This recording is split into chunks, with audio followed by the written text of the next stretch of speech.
তিনটি বিষয় নিয়ে আলোচনা করব। একটি হলো জনাব তারেক রহমান সাহেবের পোষা বিড়াল। দ্বিতীয়টি হলো তার জন্য কেনা একটি বুলেট প্রুফ বাস এবং একটি বুলেট প্রুফ জিপ।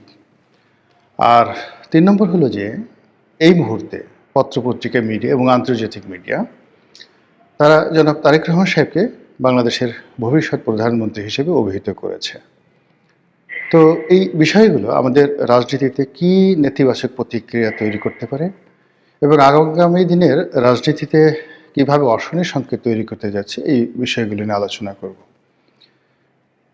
আলোচনার শুরুতে যে বিষয়টি বলা দরকার যে এটা কেন জরুরি যে একটা বিড়াল, একটা বুলেট প্রুফ গাড়ি বা কেউ যদি কাউকে প্রধানমন্ত্রী হিসেবে বলে, এটি রাজনীতির জন্য কেন ক্ষতিকর হবে বা সমাজের জন্য কেন ক্ষতিকর হবে।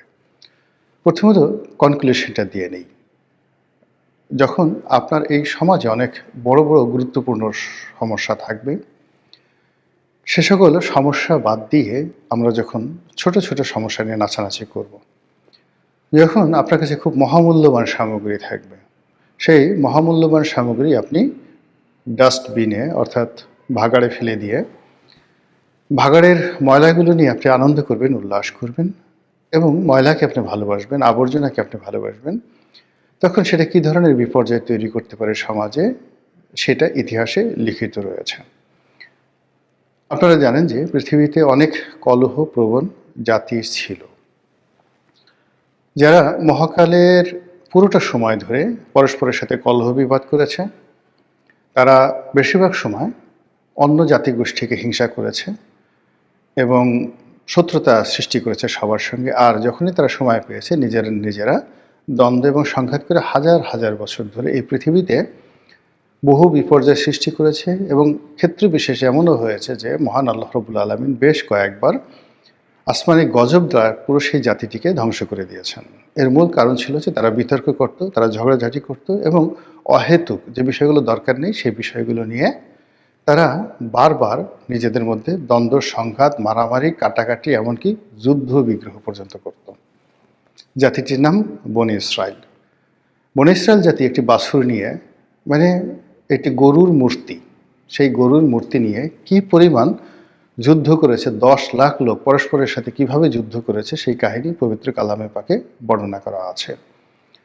এর বাইরে যখন একটি জাতি নেতা নির্বাচন করতে বাধ্য হয় এবং সেই নেতা নির্বাচন করতে গিয়ে তারা ভুল করে, সেখানে তাদের জন্য যে কত দুর্ভোগ এবং দুর্দশা আছে সেটা আমরা পবিত্র কালামে পাকেও এর অসংখ্য উদাহরণ আমরা দেখতে পাই। ভিডিও বড় হয়ে যাবে, এজন্য সেই বিষয়ে আমি বললাম না। আমাদের এই সময়টিতে যা হচ্ছে সেটি হলো জনাব তারেক রহমান সাহেব যখন লন্ডনে ছিলেন, তার কন্যা জায়মা রহমান একটি বিড়াল পুষতেন। কে বা কারা হঠাৎ করে সেই বিড়ালের সঙ্গে তারেক রহমান সাহেবের একটি ছবি দিয়ে সেই পোস্ট করে এবং নিঃসন্দেহে তারেক রহমান সাহেবের ঘনিষ্ঠজন যারা আছে তারা হয়তো মানে নিতান্তই অল্প বুদ্ধির মানুষ, রাজনীতি বুঝেন না এবং মানুষের মনস্তাত্ত্বিক এবং বাঙালির মনস্তাত্ত্বিক বিষয়াদি সম্পর্কে একেবারে গবর গণেশ। এইরকম গবর গণেশকেও প্রথম এই একটি বিড়ালের ছবি তারা ছাপিয়ে দেয়। তো বিড়ালের ছবি যখন ফেসবুকে প্রকাশিত হয়ে গেল, এরপর থেকে বারবার শুধু বিড়াল বিড়াল বিড়াল, বিড়াল খায় কি, বিড়ালের নাম কি, তারপর বিড়ালের বাড়ি কোথায়, কোন দেশ, বিড়ালের সাথে তারেক রহমানের সাথে সম্পর্ক কি, বিড়াল কি তারেক রহমান সাহেবের কথা মতো চলে না বিড়ালের কথা মতো তারেক রহমান সাহেব চলে, এইরকম বিতর্ক যখন থাকলো বা চলতে থাকলো, ঠিক সেই সময়টাতে জনাব তারেক রহমান সাহেব সেই নিজে বক্তব্য দিয়ে তিনি বললেন যে বিড়ালটির নাম জেবু, তার কন্যার বিড়াল, আমরা সবাই তাকে ভালোবাসি। এবং এটা যারা বিএনপির পক্ষে লোক তারা বললেন যে হায় হায়, এর সে মহৎ ব্যক্তি আর পৃথিবীতে হয় না। এরকম প্রাণী প্রেম এই পৃথিবীতে কয়জন মহানায়কের রয়েছে, দেশনায়কের রয়েছে। আমাদের নেতা কেবল মানুষকে ভালোবাসেন না, তিনি পশুকেও ভালোবাসেন, ইত্যাদি নানা রকম কথা। আর যারা এটা নিয়ে ট্রল করছেন তারা কি যে ভাবছেন, কি যে বলছেন, এটা বিএনপির লোকজন এখনো বুঝতে পারেনি। আর যখন বুঝতে পারবে তখন কিন্তু সর্বনাশ হয়ে যাবে। তারা সেটাকে নিয়ে মূলত যেটি বোঝার চেষ্টা করানো হয়েছে সেটা আমি বলতে পারবো না এখানে, আমার বলাটা ঠিকও হবে না। এখন দুর্ভাগ্য হোক সৌভাগ্য হোক, সেই যে বিড়ালটি সেটি জনাব তারেক রহমান সাহেব বাংলাদেশে এনেছেন তাকে আলাদা পাসপোর্ট করা হয়েছে, ভিসা করা হয়েছে, এবং এটা নিয়ে তিনি বাংলাদেশে আসার আগে বহুবার ট্রল হয়েছে যে নেতার ভিসা হয়নি কিন্তু বিড়ালের ভিসা হয়েছে, নেতার পাসপোর্ট নেই বিড়ালের পাসপোর্ট আছে, ইত্যাদি নানা রকম কথাবার্তা। আবার তিনি যখন বাংলাদেশে এসে গেছেন, আসার পরে সেই বিড়ালকে কার্টুন বানিয়ে, বিড়ালকে উপলক্ষ করে সোশ্যাল মিডিয়াতে যে সকল ট্রল হচ্ছে, এটি জিয়া পরিবারের জন্য নিঃসন্দেহে মারাত্মক বিপর্যয় সৃষ্টি করবে। এর কারণ হলো, কোনো একটি মানুষকে আপনি যদি ছোট করতে চান, মানে কোনো একটি সম্মানিত ব্যক্তিকে যদি অসম্মান করতে চান, তাহলে যে কোনোভাবে হোক না কেন তাকে তুলনামূলকভাবে ইতর শ্রেণীর প্রাণী তাদের সঙ্গে আপনি তুলনা করলেই হয়ে যাবে, বা তাদের সঙ্গে এক টেবিলে বসিয়ে দিলেই হয়ে যাবে। যেমন নরেন্দ্র মোদীকে গরুর চোনা, গরুর মুদ, গোমূত্র এবং গরু ভক্ত, গরুর পুত্র, এই ধরনের কথাবার্তা বলে তাকে হেয় করতে করতে এমন একটা জায়গায় নিয়ে আসা হয়েছিল। ফলে বিজেপি কিন্তু এখন সেই গোমূত্র প্রকল্প, গোবর প্রকল্প, গরু প্রকল্প, এই সকল প্রকল্প থেকে তারা কিন্তু সরে এসেছে। এরপর অতিমানব হওয়ার জন্য নরেন্দ্র মোদী লম্বা দাড়ি রাখলেন, যোগব্যায়াম শুরু করলেন, এবং সমুদ্রের নিচে তিনি ধ্যান করছেন, তারপরে প্যারাট্রুপার হওয়ার চেষ্টা করছেন, মহাশূন্যে উঠছেন, এই সকল জিনিস নিয়েও মারাত্মক ট্রল হলো। এবং সেক্ষেত্রে নরেন্দ্র মোদীর যে ইমেজ ছিল, সেই ইমেজটা নামতে থাকলো, এবং সেখান থেকেও কিন্তু বিজেপির যারা লোকজন আছে তারা নরেন্দ্র মোদীকে নিবৃত্ত করে আজকের এই জায়গাতে তারা আবার নিয়ে আসার চেষ্টা করছেন, যদিও তারা এখনও সফল হননি। নরেন্দ্র মোদী নিজের অনেক যাকে বলা হয় সততা দেখাতে গিয়ে কতগুলো কথা বলেছে, যেমন তিনি চা বিক্রেতার ছেলে, পার্টির জন্য তার স্ত্রীকে ত্যাগ করেছেন, ইত্যাদি ইত্যাদি নানা রকম কথাবার্তা জানিয়ে সমাজ মারাত্মক ট্রল করেছে যে একজন চা বিক্রেতার পক্ষে আসলে দেশ চালানো সম্ভব নয়, এ ছোট লোক, এর কোনো কিছু নেই, এর মন মানসিকতা ছোট, এ এত বড় রাজভাণ্ডার চালাবে কি করে। আমি জাস্ট এই উদাহরণটা দিলাম। যারা তারেক রহমান সাহেবকে এই মুহূর্তে অতি মানব বানানোর চেষ্টা করছেন, সিম্পল সাধারণ মানুষ বানানোর চেষ্টা করছেন, অসাধারণ কিছু অভিব্যক্তি তার দ্বারা প্রকাশ করার চেষ্টা করছেন, আলটিমেটলি এটা মানে হয় না। রাজা রাজার মতোই থাকতে হয়। আপনি দেখুন, কত হাজার বছর আগে রাজার জন্য একটা সিংহাসন বানানো হতো, একটা রাজমুকুট তৈরি করা হতো, বিশেষ পোশাক তার জন্য বানানো হতো। তারপর তিনি যখন অন্দরমহলে ঢুকবেন তখন সানাই নহবত বাজানো হতো। আপনি এটা কীরকম একটা অবস্থা চিন্তা করুন তো, সকালবেলা তিনি ঘর থেকে বের হয়ে যুদ্ধে গেছেন কিংবা রাজদরবারে বসেছেন, আবার বিকেলবেলা যখন তিনি রাজপ্রাসাদে ঢুকবেন স্ত্রীর সঙ্গে বা তার যে হেরেম অন্তর্মহলে ঢুকবেন, তখন সেখানে মানে এক ধরনের লোকই ছিল যারা ঘোষণা করত, নকিব ঘোষণা করত, হুঁশিয়ার, সাবধান, আলাম্পনা আ গিয়া। একথা বলার সঙ্গে সঙ্গে ঢোল বাদ্য বেজে উঠত, এবং ওখানে সবসময় সানাই বাজানোর জন্য, নহবত বাজানোর জন্য এক ধরনের শিল্পী 24 আওয়ার্স থাকতো। তারা সেই রাজার আগমনকে আনন্দমুখর করার জন্য সানাই বাজাতেন। এটা এখন পর্যন্ত চালু আছে বিশ্বের সকল রাজপ্রাসাদগুলোতে। এবং অকেশনালি এই যে দেখুন, ইংল্যান্ডের রাজাদের জন্য ঘোড়া, তাদের জন্য ঘোড়ার গাড়ি এবং যত রাজ অভিষেক কেন সেইভাবে হয়, এর কারণ হলো মানুষ রাজাকে রাজার মতো দেখতে চায়, রাজাকে কখনো ফকিরের মতো দেখতে চায় না। তো সেই অর্থে যখন কোনো একটি রাজাকে হেয় করার জন্য প্রয়োজন পড়ে, তখন খুব কৌশলে তার সঙ্গে একটি পশুকে জুড়ে দেওয়া হয়। আপনি যেমন ধরুন ইয়াজিদ। তো ইয়াজিদের নাম তো আপনারা সবাই জানেন, তার একটি পোষা বিড়াল ছিল, নয় বানর ছিল। তো সেই বানরটিকে নিয়ে সেই মানে যাকে বলা হয় রাজদরবারে যারা লোকজন, তারা এতটা চালাকি করতেন, সেই চালাকি করার ফলে কী হতো, সবাই মনে করতেন যে বানর ছাড়া আসলে মানে বানরকে আদর করা ছাড়া, বানরকে প্রিভিলেজ দেওয়া ছাড়া, বানরের বন্দেগি করা ছাড়া কোনো অবস্থাতেই ইয়াজিদের কাছে যাওয়া যাবে না। এবং এই চাটুকার শ্রেণী তারা কী করলো, রাজদরবারে ইয়াজিদের জন্য যে সিংহাসন তৈরি করা হয়েছিল, সেই সিংহাসনের পাশে বানরের জন্য একটা সিংহাসন তৈরি করা হয়েছিল। এবং অনেক বড় বড় আমির উমরা, তারপর অনেক বড় বড় যাকে বলা হয় জেনারেল, গভর্নর, তারা এই ইয়াজিদকে খুশি করার জন্য নিজেরা বানর পুষতেন। এর মধ্যে আবদুল্লাহ বিন জিয়াদ, যিনি কুফার গভর্নর ছিলেন এবং যার হাতে হযরত ইমাম হুসেন রাদিয়াল্লাহু তাআলা আনহু নিহত হয়েছেন। তিনিও এই ইয়াজিদের অনুকরণে বানর এর জন্য একটা সিংহাসন তৈরি করেছিলেন। এটাই ইতিহাস। তো সেই দিক থেকে এখন বাংলাদেশের দুটো গ্রুপ হয়ে গেছে। একটা গ্রুপ এই জেবুকে নিয়ে বাড়াবাড়ি করছে, জেবু ভালো, এরকম ইত্যাদি ইত্যাদি। বিএনপির পক্ষের লোক, আমি সেটা বলবো না। বিপক্ষের লোক যেটা করছে সেটা হলো এই যারা মানে জেবুকে নিয়ে বাড়াবাড়ি করছে বা বিড়ালকে নিয়ে বাড়াবাড়ি করছে, তাদেরকে ছোট করার জন্য নানা রকম শব্দ, নানা রকম বাক্য, নানা রকম কার্টুন দিয়ে পুরো ইন্টারনেট সয়লাভ।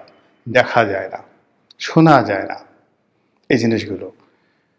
এই আবার অন্যদিকে যেটা হচ্ছে, বিএনপির যারা লোকজন আছে তারা মনে করছে যে এই কাজগুলো জামাতি বট বাহিনী করছে, এই কাজগুলো আওয়ামী লীগের বট বাহিনী করছে। এজন্য জামাতের আমির বঙ্গবন্ধু শেখ মুজিবুর রহমান তাদের চেহারার সঙ্গে একেবারে বিড়ালের ছবিটা দিয়ে সুন্দর করে একদম বঙ্গবন্ধু শেখ মুজিবুর রহমানকে বিড়াল বানিয়ে দেওয়া হয়েছে, শফিকুর রহমান সাহেবকে বিড়াল বানিয়ে দেওয়া হয়েছে। এখন জামাতের যারা লোকজন আছেন, তারপরে আওয়ামী লীগের যারা লোকজন আছেন, তারা বিড়ালকে কি বানাবেন চিন্তা করেন তো।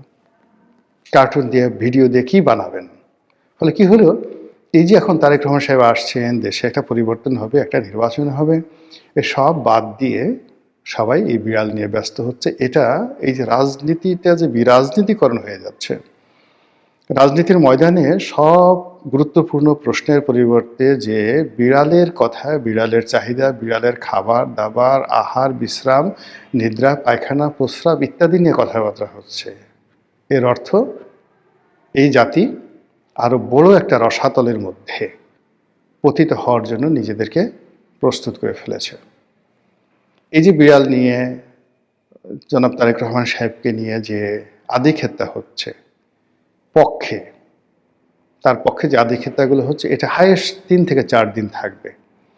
এরপরে এই যে যারা বিড়ালের বিরুদ্ধে বলছে, তারা এটাকে ভাইরাল করতে করতে এমন একটা পর্যায়ে চলে যাবে যে এই জেবু রীতিমতো বিএনপির জন্য একটা, যাকে বলা হয় সাইবার বুলিং ইনস্ট্রুমেন্ট হয়ে যাবে। প্রত্যেকটা বিএনপির যারা লোকজন আছে তারা নিজেদেরকে অপমানিত বোধ করবে, এবং এই বিড়ালের জন্য বিএনপির যত ক্ষতি হবে, আওয়ামী লীগ এত ক্ষতি হয়তো কোনোদিন করতে পারেনি। এই একটা জিনিস লিখে রাখেন।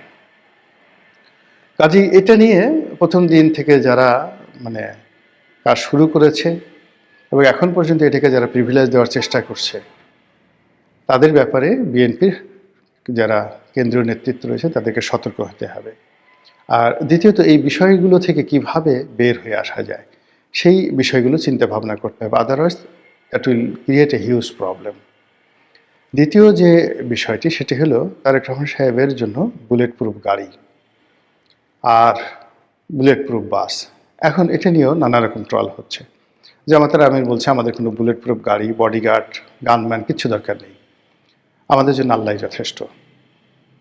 আবার আর এক গ্রুপ বলার চেষ্টা করছে যে উনি বুলেট প্রুফ গাড়ি এনেছেন, তো সেটা বাদ দিয়ে তিনি কেন বাসের মধ্যে চড়লেন, বুলেট প্রুফ বাসে চড়লেন। বাসের সামনে তিনি গ্লাসের মধ্যে দাঁড়িয়ে তিনি হাত নাড়াচ্ছেন, এটা দেখতে দৃষ্টিকটু, ভীষণ রকম মানে দেখতে একটা সার্কাসের মতো মনে হচ্ছে।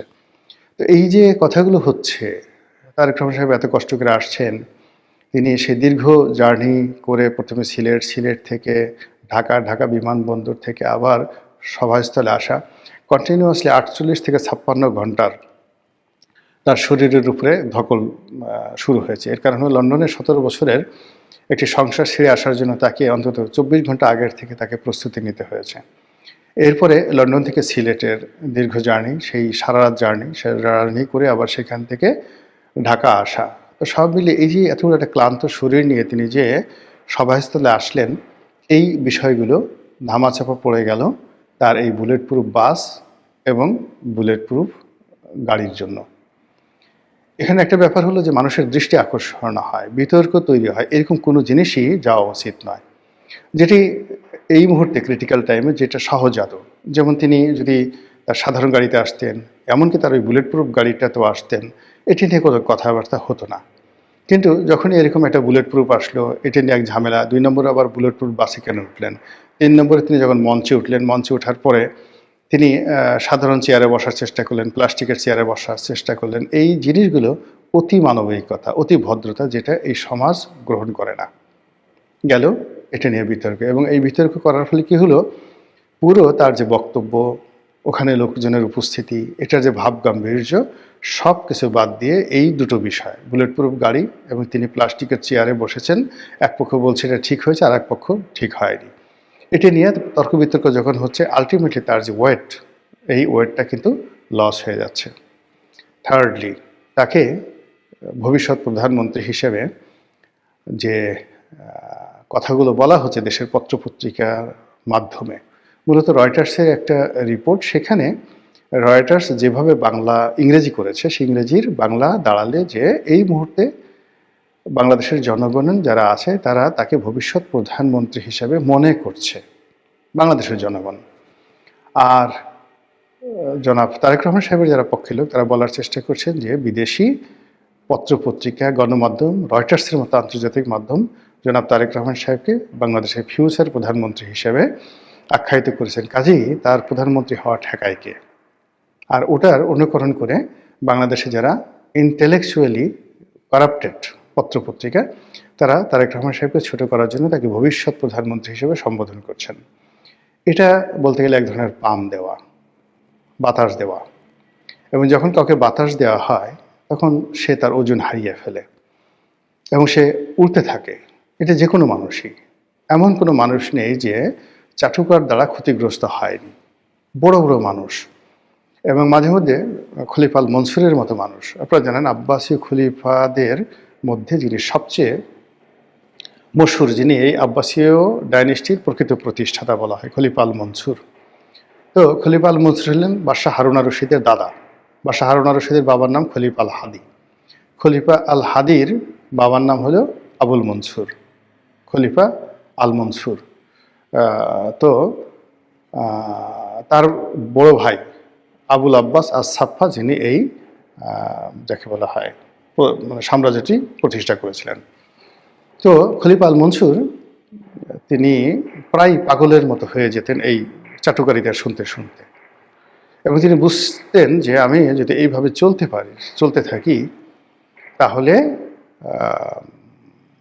আমি মরে যাব, আমি শাসন কার্য চালাতে পারবো না। এই জন্য কয়দিন পরপরই তিনি একাকী বের হয়ে যেতেন, সাধারণ মানুষের সাথে কথা বলতেন, এবং সাধারণ মানুষ যে তার সম্পর্কে, তার রাজ্য সম্পর্কে কী ধরনের নেতিবাচক কথা বলে, এই জিনিসগুলো তিনি শুনতে চাইতেন, যাতে তার ভিতর যে সবসময় একটা গর্ব অনুভব হয় সেটা না থাকে।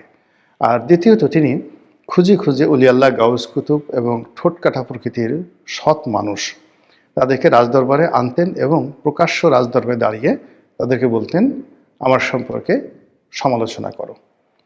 এবং খলিফা আল মনসুরকে তার প্রকাশ্য রাজদরবারে কীভাবে যে মানে উলঙ্গ করে দেওয়া হতো। একজন বলতো যে আপনি হচ্ছেন সবচেয়ে বড় শয়তান, আপনি নিজে শয়তানি করেন, ভণ্ডামি করেন, আর আশেপাশে চারিদিকে সব শয়তানগুলো আপনি দাঁড় করিয়ে রেখেছেন। শয়তানগুলো দাঁড় করিয়ে রেখেছেন, বড় বড় শয়তানদেরকে আপনি গভর্নর বানাচ্ছেন, তাদের অত্যাচারে দেশের মানুষ অতিষ্ঠ, আর আপনি আমাকে ডেকে আমার কাছ থেকে সত্য কথা শুনতে চাচ্ছেন। ফাজলামের একটা লিমিট আছে। কে কথা বলেছিল এটা? ওয়াসিল ইবনে আতা। খলিফা আল মনসুরের রাজদরবারে ওয়াসিল ইবনে আতা রহমাতুল্লাহ আলাইহে এই কথা বলেছিলেন, খোঁজ নিয়ে দেখেন। তারপরে মানে ওয়াসকুরুনি, হজরত ওয়াসকুরুনি রাদিয়াল্লাহু তাআলা আনহু, তিনি খলিফা, যাকে বলা হয় খলিফা না ঠিক, তিনি বাদশাহ জাহাঙ্গীরের দরবারে উপস্থিত হয়ে কীভাবে তিনি সত্য কথা বলতেন। তো সেই অর্থে রাজনীতিবিদ যারা আছেন তাদের জন্য সবচেয়ে বড় বিপদ এবং বিপত্তির কারণ হলো চাটুকারিতা। এবং এই যে চাটুকারিতার আর একটা অসাধারণ উদাহরণ আছে, যে বই থেকে আমি এটা পড়েছি, সেটা হলো the glimpses of world history by Jawaharlal Nehru. তিনি এই কাহিনীটি বর্ণনা করেছেন। সেই কাহিনীটি হলো যে উত্তর ভারত বা আর্যাবর্তের যে সম্রাট, যাকে বলা হয় দ্য কিং অফ থানেশ্বর, সেই কিং অফ থানেশ্বর হর্ষবর্ধন। হর্ষবর্ধনের সভাকবি ছিলেন বাণভট্ট। বাণভট্টের সে বিখ্যাত হর্ষচরিত এখনও ইতিহাসের একটা বিরাট উপাখ্যান, এবং এটা কিন্তু অনেক আগের, মানে আল্লাহ রাসূল সাল্লাল্লাহু আলাইহি ওয়াসাল্লাম যখন রাজত্ব করতেন মদিনাতে, ঠিক সেই সময়ে এই ভারতবর্ষের কাহিনী। তখন এই বাংলা, বিহার, উড়িষ্যা থেকে শুরু করে উত্তর ভারত, মানে বিরাট অংশ, উত্তর ভারত মানে দিল্লি সহ, দিল্লি, থানেশ্বর, এই অঞ্চল সহ যে রাজত্ব যিনি করতেন তিনি হর্ষবর্ধন। আর এই হর্ষবর্ধনের সময়টিতেই সেই নালন্দা বিশ্ববিদ্যালয় প্রতিষ্ঠিত হয় এবং তার সভাকবি তখনকার দুনিয়াতে সবচেয়ে নামকরা কবি। এবং এখন মহাকালে আপনি যদি 1000 বছর, 1500 বছরের বা 2000 বছরের সবচেয়ে নামকরা যে কবি সাহিত্যিক আছেন তার মধ্যে 4-5 জন ব্যক্তি যদি আপনি আনেন, তার মধ্যে তিনি অন্যতম। বাণভট্ট, কালিদাস, আরব দেশে রয়েছে ইমরুল কায়েস, এরকম মানে মহাকালে যে সকল, হোমার, এদের পর্যায়ের সেই বাণভট্ট। কিন্তু তার অভ্যাস ছিল সারাক্ষণ তিনি মানে কবিতা লিখতেন ভালো, সব কিছু করতেন ভালো, কিন্তু দালালি করতেন। আর কবিদের অন্য যে সকল অভ্যাস থাকে সেই বদ অভ্যাসগুলো সবই তার ছিল। তো তিনি প্রায় কবিতা লিখে রাজার নামে চালিয়ে দিতেন, এবং ওই সময়টাতে যারা কবিতা লিখতে পারত মনে করা হতো তারা পৃথিবীর সবচেয়ে শ্রেষ্ঠ জ্ঞানী। তো রাজা, চারিদিকে শুধু রাজাকে প্রশংসা, যে রাজা বিখ্যাত কবি। তো রাজা দেখেন যে আমি তো কবিতা লিখিনি, কে লিখলো কে লিখলো, খুঁজতে খুঁজতে দেখা গেল যে মানে এই কাজটি করেছে বাণভট্ট। তিনি ভালো ভালো কবিতা লিখে রাজার নামে লিখে, হর্ষবর্ধন লিখে তিনি বিভিন্ন জায়গায় পোস্টারিং করে দিতেন গোপনে। তো এটা রাষ্ট্রের যারা কর্তা ব্যক্তি তারা এটা বের করলো, গোয়েন্দারা বের করলো, বের করে বাণভট্টর উপর তিনি খুব রাগ করলেন। একদিন প্রকাশ্য দরবার থেকে তাকে বের করে দিলেন অপমান করে, যে আপনি এই ধরনের চাটুকারিতা বন্ধ করুন। তো তিনি বের হওয়ার পরে যেটি বললেন যে রাজার সবচেয়ে বড় বিপদ হলো চাটুকার, আর রাজার জন্য সবচেয়ে অসম্ভব যে বিষয় হলো কোনো রাজাই চাটুকার ছাড়া চলতে পারে না।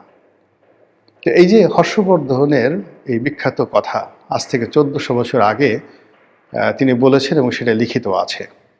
সেই বিষয়গুলো যদি জনাব তারেক রহমান সাহেব খোঁজ নেন এবং তার আশেপাশে যারা চাটুকার